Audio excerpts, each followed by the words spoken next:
Setelah dibuka batinnya, seni sepertinya ditarik oleh sebuah energi menuju ke air. Ombak besar datang menghampiri seni secara misterius, seperti akan menariknya ke dalam air.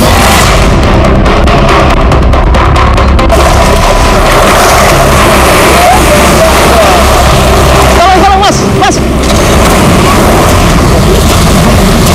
Astagfirullah.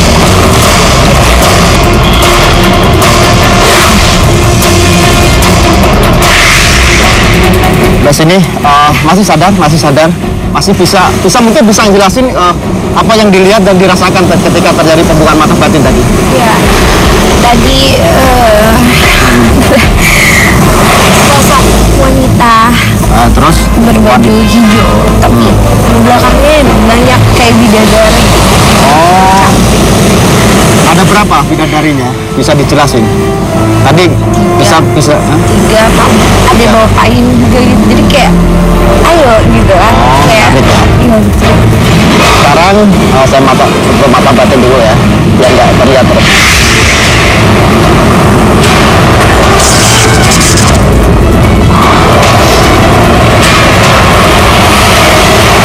Oke, pemirsa, saya akan coba visualkan di atas kanvas apa yang saya lihat dan mungkin nggak saya lihat dan juga masyarakat.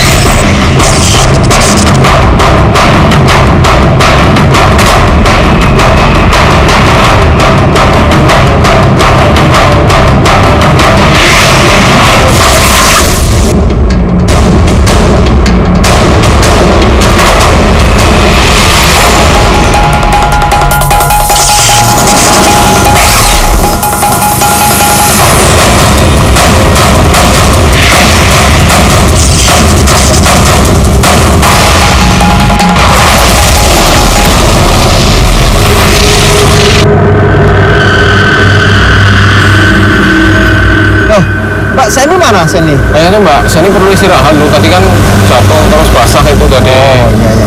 Tapi udah aman sekarang ya? Udah aman. Tapi mau Mbak sini lagi istirahat ini lagi. Oh ya udah. Kita bahas saja lukisannya ya. Oh iya. Nah, ini hasilnya Pak. Ketika saya melukis tadi. Oh.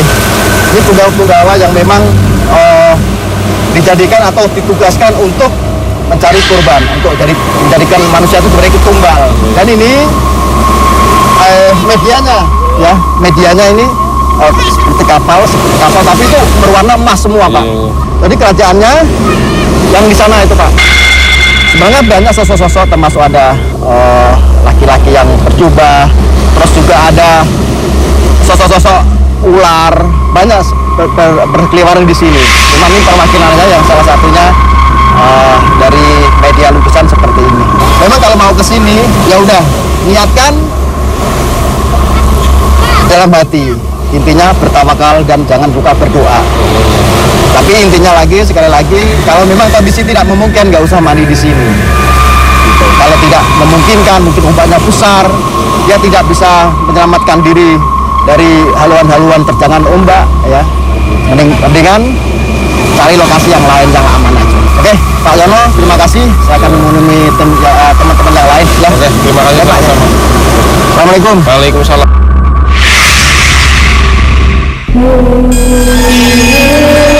Pemirsa, pencarian jejak ratu pantai selatan di Cilacap belum berakhir. Selain di area pantai, di tengah Kabupaten Cilacap ini terdapat sebuah gua yang dipercaya sebagai tempat bersemayamnya Kanjeng Ratu Kidul. Gua yang terdapat di Gunung Serandil ini terdiri dari beberapa ruangan. Namun ada dua ruangan penting yang kerap kali dikunjungi orang dengan tujuan tertentu. Yang pertama adalah ruang pusaka.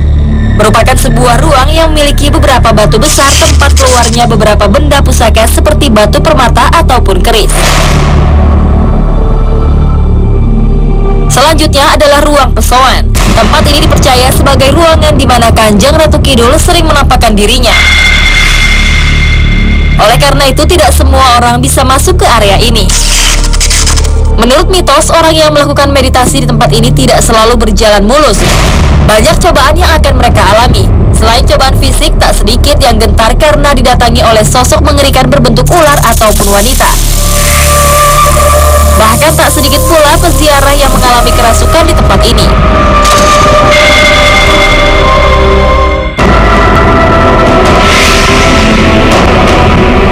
Menurut cerita, beberapa minggu yang lalu ada sekelompok anak muda yang berjalan-jalan di Gunung Serandil dan memasuki Gua Ratu.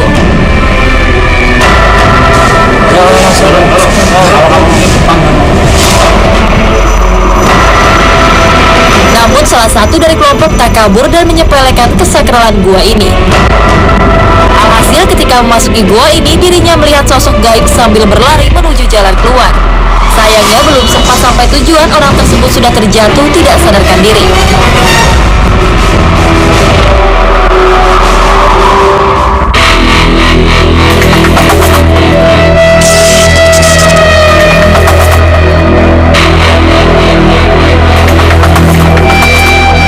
Ngapain mah? Ini tempatnya mas, udah nyampe mas. Ini ada ya? Iya.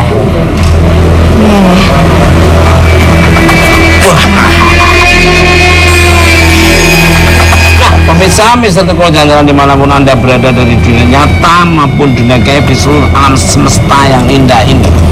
Saya bertemu dengan Kang Sulapati dan Mbak Seni serta masih tetap Kang Mbak Rida Sulapati. Rida Nara. Nah, ini kan kita sudah di Gua Ratu nih. Boleh nggak ini Rida dan Sulapati melihat penerawangan apa yang dirasakan di depan ini dulu? Belakangnya apalagi, depannya seperti apa? Ya, sih. Mungkin sebenarnya Mbak Seni juga bisa menerangkan. Ya, jadi lokasi ini sangat luar biasa. Artinya kita sampai perjalanan sampai sini aja itu rintangannya banyak. Tapi di salah satu tempat di sini mas yang saya lihat auranya sangat besar kan. Betul, wibawa juga dari luar kan tak lihat itu subhanallah. Apalagi sampai masuk ke sana. Aduh. Saya melihat ada dua sosok nih mas, dua sosok di pintu gerbang ini. Sepertinya mukanya sama, kembar. Sosoknya laki-laki seperti seorang prajurit gitu. Benar mas. Mukanya kembar. Kalau Mbak Seni apa yang dirasakan? Yang dirasakan kayak sini datang ya karena di welcome ya. Kita datang aja. Assalamualaikum. Assalamualaikum. Assalamualaikum. Waalaikumsalam. Waduh, Salam Pak. Baik, Pak Eko. Mas Eko, ini bener nggak sih Gua Ratu tempat kediaman Kanjeng Ratu Kidul nih? Jadi gini, kalau yang bilang kayak gitu kan semua dari Putra Wayah yang kamu yang jalanin ritual di sini. Dari nama aja kita sebenarnya bukan Gua Ratu. Ini aslinya kan Gua Bandung. Gua Bandung. Gua Bandung itu ceritanya dulu ada 3 ratu yang baca Al-Quran. Satu Al-Quran tapi 3 ratu berbarengan. Jadi kalau bahasa Jawa kan Bandungan. Nah, terus berhubung setiap pegawai yang jalan di sini kebanyakan yang nemuin itu gaibnya dari Ibu Ratu. Jadi mereka yang ngasih nama Ibu Gua Ratu gitu. Ada tantangan khusus nggak sih untuk masuk ke gua ini Pak? Berarti ya itu satu remenya belum pas ya. Ya. Kalau perempuan yang lagi M. Satu lagi M, kedua kita ngomong itu nggak boleh nantang. Terus ketiga yang pernah saya tahu itu lagi diare. Karena orang diare itu nggak bisa ngangkat, nggak bisa nahan. Saya nggak bisa masuk dulu. Kamu lagi anu? Berarti ya timingnya belum pas ya. Baik dah, Pak mau izin bisa boleh masuk. Nah, pemirsa bisa tukun jalan di mana Anda berada. Ini pertama. Alhamdulillah kita diizinkan oleh juru kunci untuk masuk ke dalam. Energi apa yang akan terlihat, suasana apa yang akan tergambar oleh Kang Sulapati dan apa yang akan terangkan oleh ikut saya. Meja itu.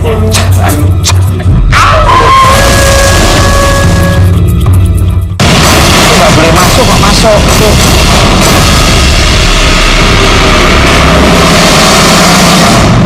Kang Soleh, itu harusnya nggak boleh masuk kok masuk.